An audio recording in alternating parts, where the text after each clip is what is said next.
Oui, merci beaucoup. Je crois que la dictature du temps est en train de faire son travail, puisque si je ne me trompe pas, on a une demi-heure de retard. Donc, je vais essayer d'être très bref, d'autant plus que le but, c'est quand même de maximiser, je dirais, le temps de parole là, de nos conférenciers. Moi, je suis impatient de les entendre. Ils sont parfois venus en plus de loin. Et puis en outre, avec Isabelle Recottillier en particulier, on s'est déjà assez longuement exprimé par écrit. Je pense que vous avez reçu le rapport introductif à cette conférence que nous avons faite. Donc je ne vais pas redire à l'oral ce que l'on a dit longuement par écrit. Je voudrais simplement revenir sur finalement les choix que nous avons faits pour structurer cette conférence. Et ce sont des choix qui ont été faits d'ailleurs par un comité de pilotage qui s'est réuni à plusieurs reprises et dont d'ailleurs bien des membres sont présents dans la salle et vont animer un certain nombre d'ateliers. Vous trouverez d'ailleurs à la dernière page du livret du participant les noms des différents protagonistes de ce comité de pilotage que je remercie vivement. Comme je remercie évidemment le CNESCO pour la confiance qu'il nous a fait. Alors très brièvement, ce qu'il y a d'intéressant, je crois, avec la formation professionnelle, c'est que c'est au cœur finalement des régulations sociales et économiques. C'est à la charnière de différentes politiques publiques, d'éducation bien sûr, mais aussi d'emploi, de développement économique. Et donc c'est un excellent révélateur de ce que sont dans chaque pays les régulations économiques et sociales. C'est le produit d'une action collective, des partenaires sociaux, des acteurs publics de différents niveaux de gouvernement qui interviennent. Et puis c'est évidemment le résultat des choix individuels que font des familles, des élèves, que font des entreprises lorsqu'elles s'engagent dans la formation professionnelle ou lorsqu'elles recrutent des jeunes ou des moins jeunes d'ailleurs qui sont sortis du système éducatif. C'est en vertu de ce constat très simple que le comité d'orientation a fait quelques choix qui ont contribué à structurer cette conférence.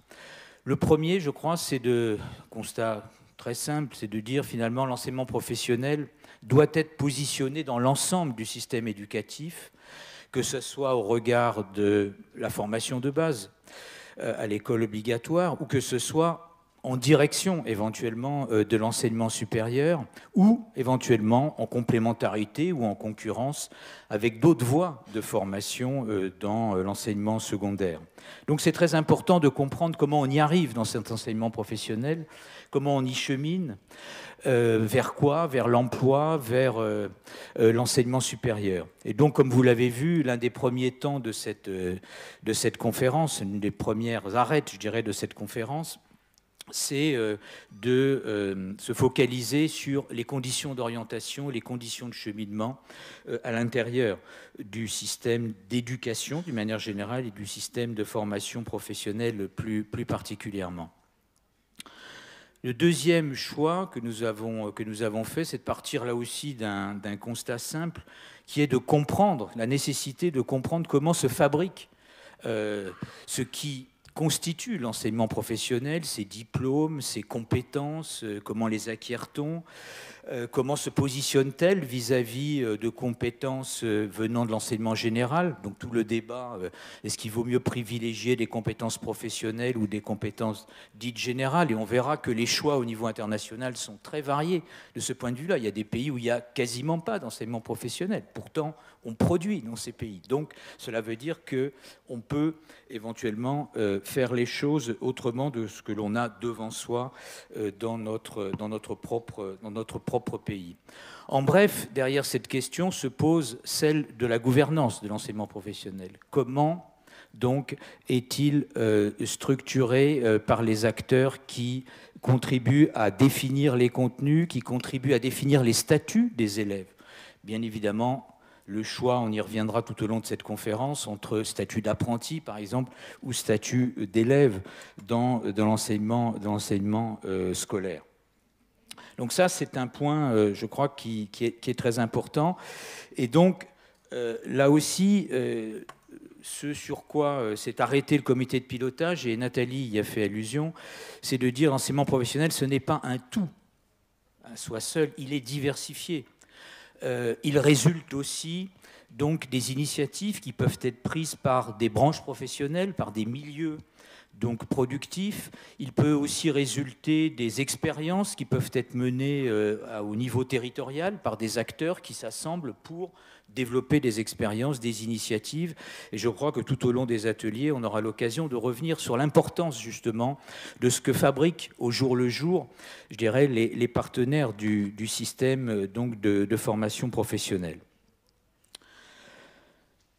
Enfin, et c'est, je crois, la dernière arête de la structuration de ce programme, et comme on l'a déjà compris, on ne peut pas aborder l'enseignement professionnel indépendamment de ses interactions avec le système productif, de savoir finalement comment les entreprises et pourquoi s'engagent dans la formation de jeunes dans tel ou tel métier, à quelles conditions, dans quelles perspectives, et évidemment avec quelle efficacité, et ceci tant pour ce qui est de la régulation du marché du travail, c'est-à-dire de la qualité de l'insertion au sortir donc des différentes spécialités, des différents domaines qui constituent cet enseignement professionnel, mais aussi au regard de l'efficacité productive que cela engendre au sein même donc de l'appareil productif, que ce soit l'industrie, le tertiaire, le secteur tertiaire ou le secteur public. À ce propos, et c'est finalement la dernière orientation du comité de pilotage dont je souhaitais faire part, faut-il considérer que tout se joue avant 25 ans ?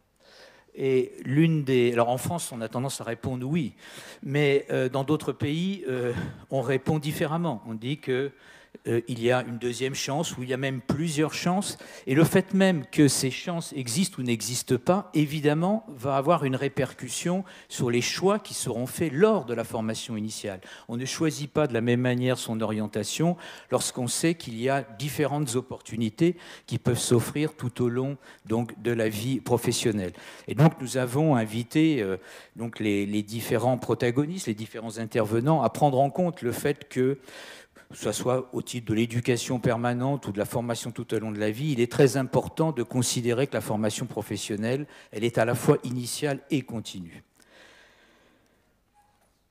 Donc, l'enjeu de cette conférence, c'est finalement de comprendre ce que l'enseignement professionnel fait ou peut faire à la société, ce qu'il fait aux individus, aux personnes qui le composent, ce qu'il fait en produisant ou en reproduisant des milieux sociaux, des classes sociales, et ce qu'il fait donc aux entreprises en leur apportant tel ou tel type de compétences. Voilà quelle est la feuille de route. À mon avis, elle est considérable, très ambitieuse, et j'ai une conviction, et peut-être déjà une recommandation, c'est que cette conférence ne suffira pas pour répondre à toutes ces questions et qu'il faudra sans doute y revenir. Donc encore un grand merci à tous ceux qui viennent donc faire vivre cette conférence et donc qui vont lui donner son sens et ses perspectives. Je vous remercie.